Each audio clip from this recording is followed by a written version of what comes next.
The world is getting crazier. People are acting more and more insane. The end of the world is tomorrow.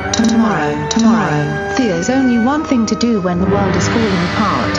Listen to Basil and Gonz as they discuss this week's news and events through the lens of Bible prophecy. You are listening to Canary Cry News Talk. You're listening to Canary Cry News Talk. Today is June 5th, 2018. This week, psychopossession and disturbing databases. My name's Basil. And this is Gonz. Welcome to another episode where we talk news with Canary Cry Views. Hey, I like that. Short and sweet. Short and sweet. Short and sweet and out of context for any new listeners. Yeah, well, they can like go back and listen I like to it. Old ones. Thanks for listening to the episode, everybody. You are here for the news that you haven't heard anywhere else. Gonz, I want to give you a little update, but first, is there anything exciting you want to share with me about your life or your world? Not really. Let's get into the news since we're a news talk show and not Gonz Talk. I like Gonz Talk. I think I'm going to start my own podcast called Gonz Talk. Oh, boy. It's just me and fans just rapping about my best buddy. Oh, that would be a really boring podcast. I could do it. People would listen to it. I would become quite the expert. I am the expert on Gonz Talk. Oh gosh. I'm going to release all your secrets. I'm going to bite my tongue. But before then, we're going to, I got some Flippy news. Ooh, yeah. An update. We got a Flippy update for those who may not remember Flippy. He's the burger flipping robot from Cali Burger over there in California. And, a lot's been going on with Flippy. He's had quite the time recently. Gonz, you want to hear about it? Yes. Okay, USAtoday.com is reporting hamburger making robot Flippy is back at California chain. Pasadena, California. What's up, Pasadena listeners? Flippy is back after a rocky debut in March that lasted only one day. Flippy, the hamburger flipping robot, is back in action at the Cali Burger restaurant here in the heart of Los Angeles suburb. Gonz, we actually didn't do a great job of keeping up with our Flippy updates. This is kind of maybe a few Flippy updates late. We reported first when Flippy made his debut, astounding people flipping burgers and things like that. We had a little conversation about how Flippy is going to take over the fast food industry and put all those hardworking fast food burger cooks out of business or out of a job. Apparently, he only made it a day.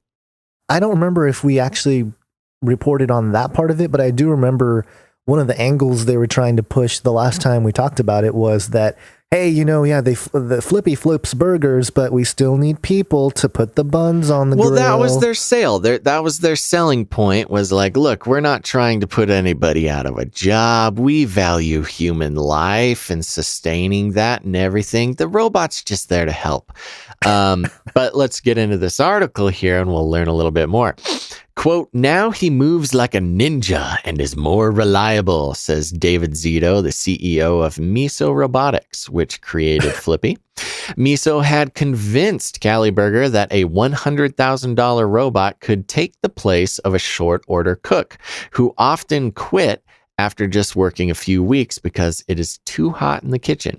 With automated flipping of burgers, there was no break time, and customers could get their orders consistently, working side by side with humans who prepared the patties and assembled them after cooking into buns. Not sure what that means, but that's what's written down. Just to catch everybody up a little bit, hopefully if you remember the Flippy report, you remember this fondly. Their whole thing is, hey, we're going to put robots to work in these kind of high stress environments to help employees and just speed up productivity and all these sorts of things. We're not here to replace the burger flippers. Well, there's a little bit more information as we move on here. Interest in the robot was so great, Flippy couldn't handle the demand, nor could it consistently put the burgers properly onto the trays for the coworkers. Quote, got a little ahead of ourselves, said Zito, and we're overwhelmed by the response. We need to put Flippy on some anti-anxiety medication. Yeah, Really, Flippy needs to chill. Flippy needs to just to relax. Focus a little bit. One patty at a time. Yeah. Training was an issue. Cali Burger and Miso hadn't taught enough staffers, interesting word for that, for burger flipping employees, how to work with Flippy. Additionally, Flippy was having trouble with how it placed the finished burgers on the tray. It would miss the target. Quote, now he sees better, said Zito. So they upgraded his optics or his sensors or whatever that could, see patties and see trays.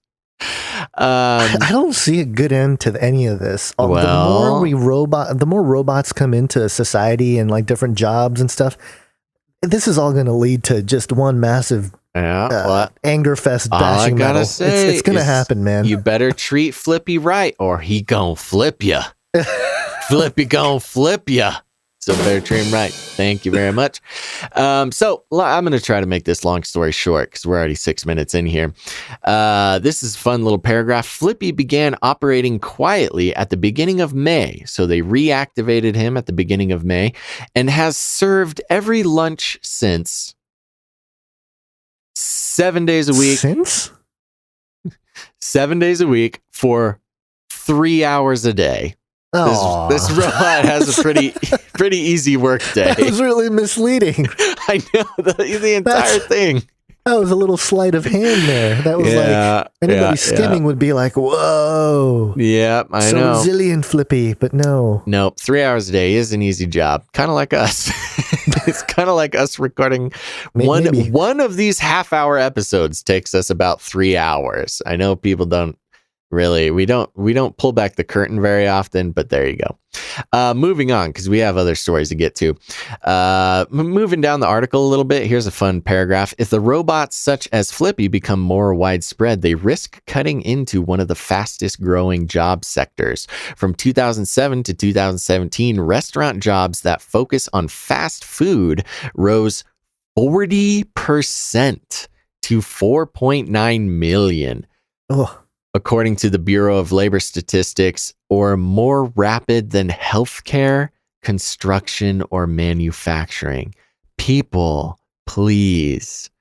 40% growth for fast food workers. We need to take a breather from dunking our head into the buckets of French fries and hamburgers. And I'm not innocent. Hey, I'll have fast food once in a while. I get it. It's fast. It's fast, and it is technically food. Debatable. But it's again another bad scenario where we got robots feeding us balls of cancer is basically what we're turning into over here. I know. So it's got very much of a WALL-E vibe to it. Remember in WALL-E, everybody's floating around eating fast food on their little chairs, losing their bones, guns. I know. All right, so there's your Flippy update. Flippy is back to work, although it seems part-time. But keep an eye out if you're a fry cook. Maybe if you're a fry cook and you dress yourself up like a robot, you could get a job. And you could get, true. I don't know how you just sell yourself for $100,000. That was Slim Jim. You're just waiting for that. Probably could have found a better spot. But anyway, I wanted to throw that in there. I like it. Snap. I told that story, your snap into a Slim Jim story from last week. I didn't get any listeners say anything about it. You mentioned some people said something about it. That was so funny to me. I told it to people who don't even listen to this podcast. I just want to I want to give you the credit for that. Whether you meant for it to be that funny or not. No, definitely it's not. the funniest thing to happen to me all week. Definitely You can listen to last week's episode if you're into it. Okay, Gons, get us into this first story. Yahoo.com, demonic possession is real and victims seeking exorcism should not be ignored. Prominent psychiatrist on the world beyond. Whoa. And this is, it says here, it is a phenomenon that is on the rise throughout the world. The number of cases of demonic possession and demands for priests to carry out exorcisms is, according to multiple sources, soaring. Yeah. Medical science remains skeptical with a C, because I guess this is a British. This story is originally from the Telegraph, which There is you a go. British institution. However, a Princeton and Yale educated mainstream psychiatrist believes demonic possession is indeed very real and claims that the majority of Americans agree with him. They got to throw in Princeton and Yale educated. Those are two big words. And he's mainstream. This guy is really a lot of credibility. Hey, he's breaking down barriers, baby. With 25 years experience in a private psychiatric practice and as a professor at New York Medical College and Columbia University, Dr. Richard Gallagher has a rare vantage point to observe human behavior. And then there is the inhuman. Dun, dun, dun. Yeah, Gallagher, he is also a sought-after psychiatrist for discernment, the initial step in determining the need for exorcism. Dr. Gallagher has evaluated hundreds of cases of possible possession and, in a wide-ranging and rare interview with The Telegraph, explains why he believes the phenomenon is genuine. In April, at the Vatican training course for exorcist priests, participants were told that demand for exorcism is booming as a result of a decline in Christian faith and the internet providing easy access to black magic, the occult, and Satanism. That's interesting. I mean, that's actually a very interesting thing to bring up. It's a true statement to some degree. It's totally true. I mean, the internet, as we talk about all the time because we're scared of robots, has done a lot of great things for the world. Also made a lot of horrible things pretty accessible to anybody. And, I mean, I can't argue with his point there. The accessibility of the occult and black magic and things like that really makes it available for anybody who's just interested enough to type like 15 letters into Google. Right. And it has actually given us a job to expose a lot of this stuff too. So there's a chain reaction, a silver lining to it all. But it says here, they're very, very smart. The intelligence level of a fallen angel, which is what I called them, is far superior to human beings. This is a Gallagher talking. Yeah. On demons. Oh, that's what you call them? You call them fallen angels? Gallagher? Yeah. Cool. Taking credit for that dope trademark. Pope Francis has repeatedly reminded his followers that Satan is, quote, a real being roaming the earth to devour souls like a lion. In April, he wrote, quote, hence we should not think of the devil as a myth, a representation, a symbol, a figure of speech, or an idea. This mistake would lead us to let down our guard, to grow careless, and end up more vulnerable. He observed that life can be, quote, a constant struggle against the devil, the prince of evil. Now, here's something I find interesting because I think this may not be a great point for me to bring up, but I've seen it floating around on Facebook, and I really haven't done the deep research on these specific quotes that he said. But I thought one of the big criticisms against Pope Francis is that he did advocate for considering the devil more of an abstract idea of That's evil. What I heard too. But there's a lot of stuff that I see circulated that is sort of a kind of a beat that is against the Vatican and sometimes I think some of the information can be spun. And well, it's interesting because especially on Facebook, where a lot of the listeners we're friends on Facebook, and I see some stuff. That's where I saw that. I didn't necessarily see that in a mainstream thing, and it's interesting because in a mainstream article from the Telegraph or Yahoo, you would think that they would prefer to make Pope Francis sound, I don't know, in a secular worldview, more reasonable, whereas the Christians would maybe want him to lean more orthodox, but it's kind of opposite. He's a exactly chameleon, opposite. So whatever the situation demands, he can blend in. Yeah, that's true. Last year, speaking to priests attending a Vatican course on confession, the Pope said confessors, quote, should not hesitate to refer penitents who are suffering from, quote, genuine spiritual disturbances to exorcists, describing the rite of exorcism as a, quote, delicate and necessary ministry. The Pope admonished that exorcist priests must be selected with, quote, great care and great prudence. Yeah. And I thought it was interesting because he sort of, if there is really this rise of open exorcisms and a call for the priest class to do something about the rise of demonic possession, it's weird to me that we would be living in a time where there is a institutional deployment of like these spiritual guides try to help. That's the crazy thing. That's the thing about everything that's going on. I mean, this article is quite long, so we'll probably just start quoting some things from it here.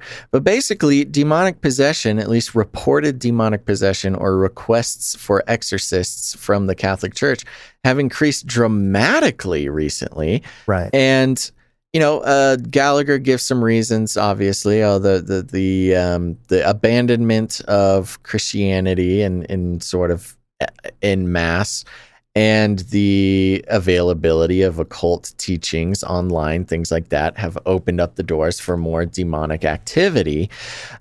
He also makes a bunch of quotes about how many people in percent believe in demonic possession in the United States, which he places around 70 to 75%. I personally have not verified those numbers recently, although I know, those numbers tend to be a little higher in the US than other places, such as Europe.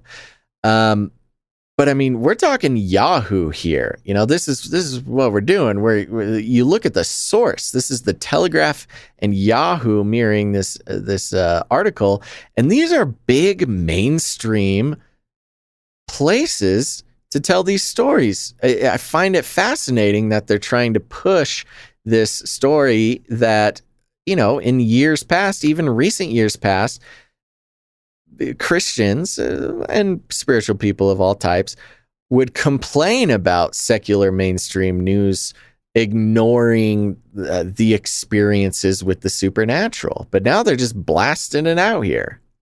Yeah, no, there's been a changing of the guard. It feels like, with this psychiatrist that they start the article off with here, obviously, he's sort of in both camps. He's promoting the whole idea of the Vatican and the Catholic Church being the authority with how to deal with this, but he's also, a well-educated man. He's kind of bridging the gap there. And I kind of see this as the end of, because look, we know a lot of the educational institutions are controlled by, a lot of people believe it's like the Jesuit order, and certainly they have a lot of influence and all this stuff. So it's quite possible that there is a change of the protocol from up on high, and, it's time for materialism to sort of, wash away. And now that the vacuum has been sufficiently created, they can, it's true. Yes, there is a lot more occultism and demonic possession because, they released all that information on the internet. And so in a New World Order Hegelian dialectic sense, it's like, oh yes, there's more possession now, but it's kind of like they created it by creating. But the Catholic Church is the answer. Right, exactly. Right. But they were also the ones that created the atheistic atmosphere of materialism and reductionism and all this stuff to create that vacuum. And then now it's filling up with demonic stuff. So here, the Catholic Church, the Vatican is here to say, and that's just my perceived conspiratorial thinking. I think you hit the theoretical conspiratorial nail on the head there.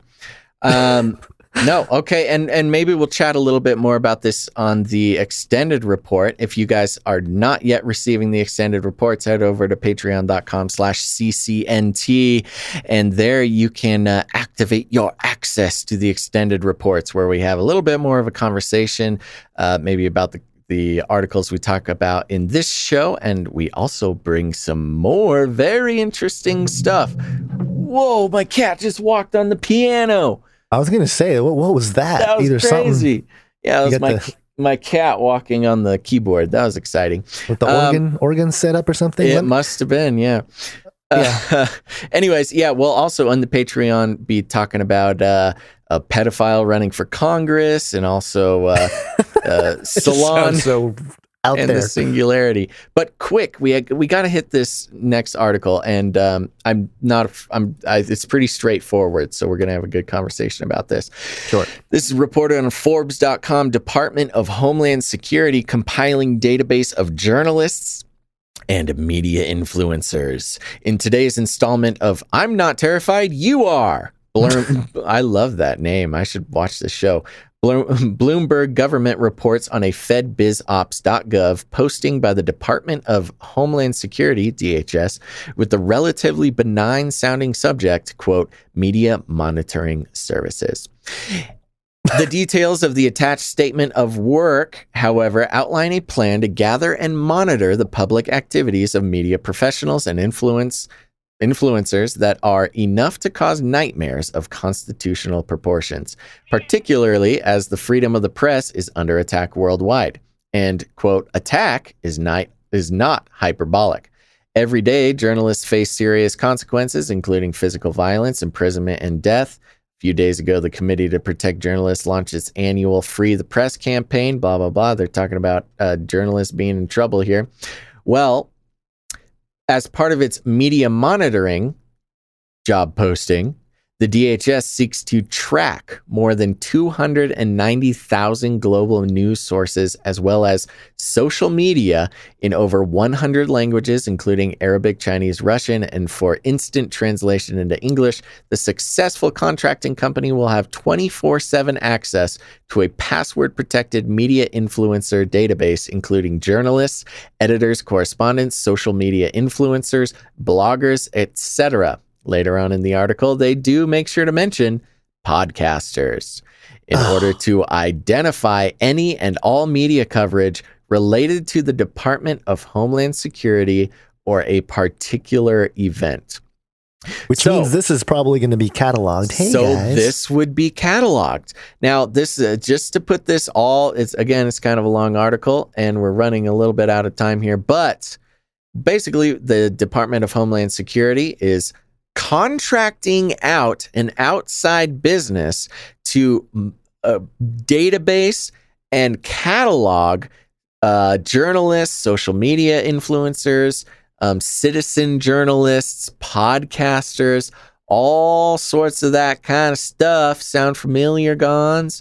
And create basically dossiers on all of them. Or as they put it, I'm looking for the actual quote here, but they call it in the database, they will be also collecting relevant information on the individuals, which you can guarantee if the government is saying relevant information, they're saying all information available whatsoever. Anything that relates to anything that is possibly digital. This is it, related. Man. This is scary, man. This is the Orwellian. They're looking at you, panopticon, freedom of the press destroying situation. I cannot believe it's even gone this far, but I can't believe that all they had to do is do a job posting and now we're hearing about it. Yeah, well, you were on it. Everyone was like, hey, who's this Basil guy? Why is he so mysterious? And why are you hiding your face? Why are you hiding your face, Basil? Why do you use a different name, Basil? Why are you so mysterious, Basil? This is why. You can put this under the category stuff Basil was right about the entire time. But you know what's going to reveal everything? No. Blockchain. I'm glad that you are enjoying. Oh, yeah, we forgot to do a Speaking of the Beast system. Oh, yeah. Yeah, that's true. Do it now. Well, no. Do it now. Speaking of the Beast system. Yeah, baby. I mean, this is like mega beast system. This is top. This is top level beast system situation here. It's really interesting. At the end of the article here, it says, if you think the idea of the U.S. government's compiling and monitoring a list of media professionals and, quote, top media influencers is a potential threat to democracy, now would be the perfect time to call your local and congressional representatives to let them know how much you value a free press and the freedom of speech, just in case they've forgotten. Sleep tight, kids. Oh, my gosh. Yeah, I mean, again, just to make this clear to anybody who doesn't understand, all your favorite bloggers, all your favorite podcasters, all your favorite everybody, there's going to be a company, a corporation. Again, this is another thing, Gons, I was mentioning before the show. It's one thing to have a government collecting all the information on its journalists and influencers in one way or another and making dossiers of all of them, of all relevant information. It's one thing for a government to do that, but it's not that. You have a government paying a corporation to collect all these things, and the corporation is going to be the one that has all of the access. Right. And then once everybody finds out, possible thing you could possibly do. Hopefully they're storing it on the blockchain, so at least it's safe. Well, what's going to happen is once everyone gets privy to what's going on, they're gonna use the corporation as a scapegoat and say, "Oh, the evil corporation, they abuse their power." Well, that's exactly right. That's why they do this, is because if anything goes wrong or any information gets abused or anything like that, the government can say, "Oh, it wasn't us. We're just the government. We're here to serve you." But it was this crazy corporation we hired. Can you believe it? Corporations are bad? What? Nephilim update, Nephilim update, Nephilim update. I guess it's time for a Nephilim update, everybody. Yes, it is. TheWorkPrint.com. For all you BookCon 2018 fans, what we learned about Queen of Air and Darkness. At this year's BookCon in New York City, author Cassandra Clare revealed some interesting tidbits about her upcoming novel, Queen of Air and Darkness, during her solo panel. A solo panel at BookCon last Saturday. Claire said that a lot of things will be changing in the Shadowhunter world, which is not surprising given the rise of the Cohort thus far. The Cohort is a group of extreme members of the Clave who believe the Downworlders are inferior to the Nephilim and should have their rights restricted. The author expanded that readers shouldn't be attached to anything because it can easily change. Nephilim update, Nephilim update, Nephilim update. That's very good. You know what? I think Brian Godawa needs to work on his SEO there, his search engine optimization, because there's all these other authors getting their Nephilim stuff out there. Anyways, we should help him out. Yeah. Okay. All right, everybody. Well, there you go. That's what we got. I have a feeling we're going to be touching on a lot of these topics over there in the extended report. If you guys are interested in hearing more of what's going on, hang out with Gons and I over at patreon.com/CCNT. There you can get access to our extended reports. It's another show we do if you need just another dose of Canary Cry News Talk. That's the way to do it. But everybody, make sure, go on out there, tell your friends, and rattle some cages. I want to shake things up, stir up some controversy, rattle a few cages. Hey, stop that! You'll never silence me. I'm the last angry man, a crusader for the little guy. Leave the bird alone. Never. Rattle a few cages. Rattle a few cages. Never do a Slim Jim.